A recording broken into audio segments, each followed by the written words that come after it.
Meminta maaf dan memaafkan, tradisi yang baik. Beberapa waktu lalu Menteri Agama Republik Indonesia Profesor Nasaruddin Umar disandung kasus seakan-akan melecehkan profesi guru. Dalam penggalan pernyataannya yang digoreng-goreng oleh netizen, Profesor Nasaruddin dianggap menyatakan, jika ingin menjadi kaya jangan menjadi guru tetapi jadilah pedagang dan pengusaha. Sontak netizen yang seolah-olah merasa maha benar memposting pernyataan ini dan menggiring opini seolah-olah Profesor Nasaruddin sedang melecehkan profesi guru tanpa tabayun kepada beliau. Netizen ramai-ramai merujak sang menteri. Pernyataan Profesor Nasaruddin Umar sebenarnya pernyataan biasa dan sudah lama sering diungkapkan oleh pihak lain, meskipun dengan redaksi berbeda.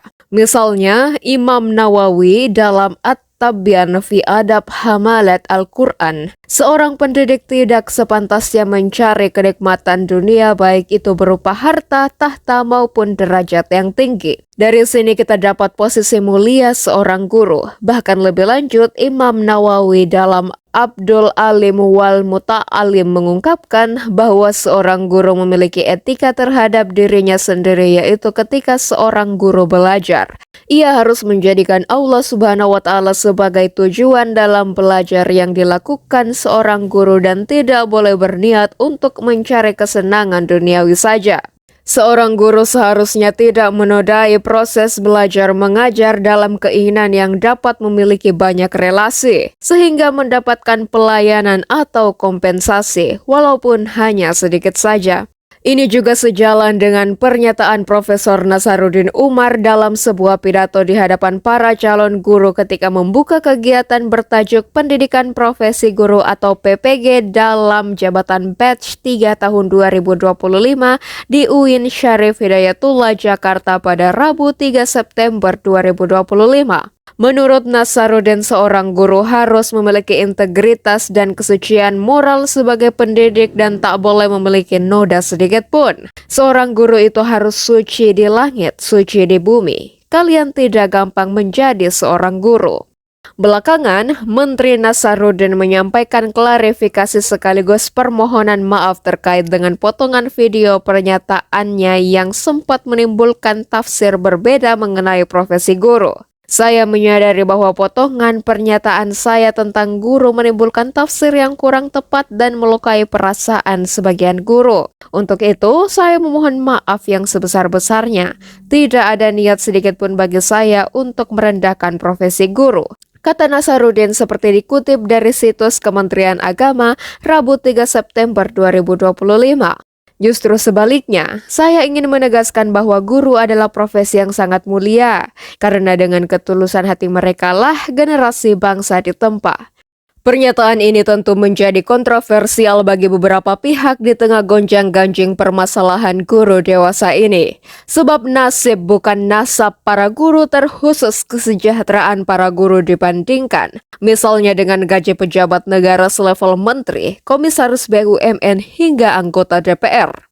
Maka jadilah pernyataan yang sebenarnya biasa itu digoreng kesana kemari oleh netizen yang memahami secara berbeda pernyataan Menteri Agama tersebut.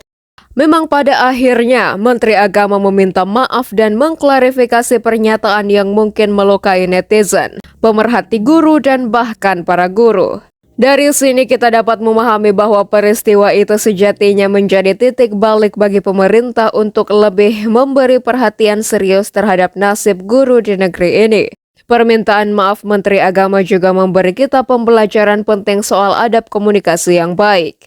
Kita diperlihatkan kerendahan hati dan ketawadulan seorang menteri yang juga seorang ulama ini. Dari sini sebenarnya kita dapat banyak belajar dari sosok Profesor Nasaruddin Umar. Tradisi yang baik. Istilah memaafkan dalam bahasa Arab sendiri adalah al-afwu. Artinya secara bahasa adalah melewatkan, membebaskan, meninggalkan pemberian hukuman, menghapus, dan meninggalkan kekasaran perilaku. Sementara itu, istilah al-afwu juga dapat bermakna menggugurkan atau tidak mengambil hak yang ada pada orang lain. Meminta maaf dan memaafkan seringkali dipandang sebagai sesuatu yang sulit dilakukan, apalagi jika itu seorang pejabat. Di era politik modern, menurut Saprillah, kata maaf seringkali dianggap tabu. Pemimpin lebih suka menegakkan gengsi daripada merendahkan hati. Padahal dalam sejarah para arif, kerendahan hati seorang pemimpin justru menjadi sumber kekuatan moral yang lebih dalam. Kita sedang hidup di era yang penuh dengan polarisasi, di mana perbedaan kata bisa menjadi bara perpecahan. Media sosial memperbesar luka, membelokkan makna dan seringkali menciptakan makna baru yang jauh dari maksud awal pembicara. Dalam situasi seperti ini, maaf bisa menjadi jembatan yang menyatukan. Budaya meminta maaf jika ditumbuhkan akan melunakkan relasi sosial kita. Ia akan menumbuhkan kerendahan hati kolektif. Ia akan mengingatkan bahwa kebenaran bukan untuk mengalahkan,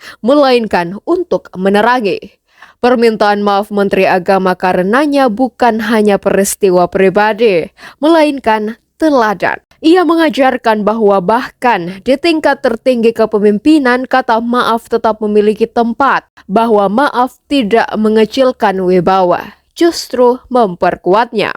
Bahwa maaf bukan tanda salah melainkan tanda cinta. Meminta maaf bukan sekadar tindakan politis melainkan perilaku spiritual. Ia adalah bagian dari jalan panjang menuju kejernihan dan mungkin justru disitulah letak kemuliaan seorang pemimpin. Bukan pada kekerasan kata-kata tapi pada kelembutan hati yang berani mengucapkan maaf.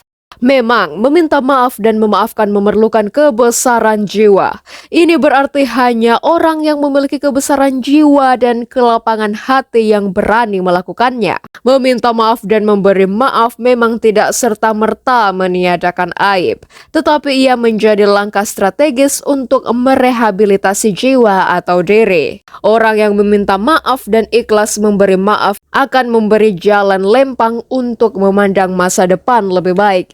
Dalam perspektif agama, Imam Nawawi dalam karyanya Al-Azkar An-Nawawiyah secara khusus mendiskusikan perihal tradisi memaafkan ini. Misalnya dalam kutipan berikut, "Ketahuilah bahwa dianjurkan bagi orang yang digibah untuk memaafkan kesalahan orang yang menggibah. Namun hal yang demikian tidaklah wajib karena hal itu merupakan perbuatan baik yang menjadi haknya.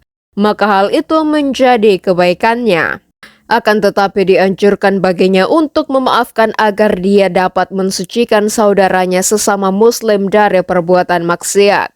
Dan apabila telah dimaafkan, maka dia akan beruntung yaitu mendapatkan pahala besar dan cinta dari Allah Subhanahu wa Ta'ala. Yang demikian itu adalah perkataan Imam Syafi'i. Jika dirujuk kepada Quran Surah Ali Imran ayat 134, dijelaskan bahwa seorang muslim yang bertakwa dituntut dan dianjurkan untuk mengambil paling tidak satu dari 3 sikap dari seorang yang melakukan kekeliruan terhadapnya, yaitu menahan amarah, memaafkan, dan berbuat baik kepadanya.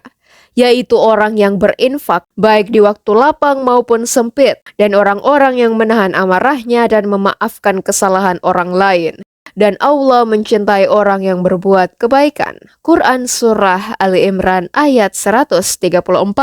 Rasulullah Shallallahu Alaihi Wasallam adalah teladan terbaik soal ini. Misalnya Aisyah radhiyallahu anhu pernah ditanya mengenai akhlak Rasulullah Shallallahu Alaihi Wasallam, maka ia menjawab, beliau tidak pernah berbuat jahat, tidak berbuat keji, tidak meludah di tempat keramaian, dan tidak membalas kejelekan dengan kejelekan. Melainkan beliau selalu memaafkan dan memaklumi kesalahan orang lain. Hadis riwayat Ibnu Hibban. Bahkan Rasulullah Shallallahu Alaihi Wasallam bersabda, iman yang paling utama adalah sabar dan pemaaf atau lapang dada. Tindakan meminta maaf dan memaafkan bukanlah tanda kelemahan, tetapi tindakan penuh keberanian dan kedewasaan. Dengan cara ini kita tidak hanya memberikan kedamaian bagi diri sendiri, tetapi juga menciptakan lingkungan yang lebih baik bagi orang lain. Mari kita hadapi kehidupan dengan hati yang lapang dan berdamai, karena dengan memaafkan, kita membuka pintu menuju hidup yang lebih bahagia dan sehat mental. Walhasil memaafkan bukanlah kelemahan tetapi kekuatan yang membebaskan diri dari belenggu kebencian.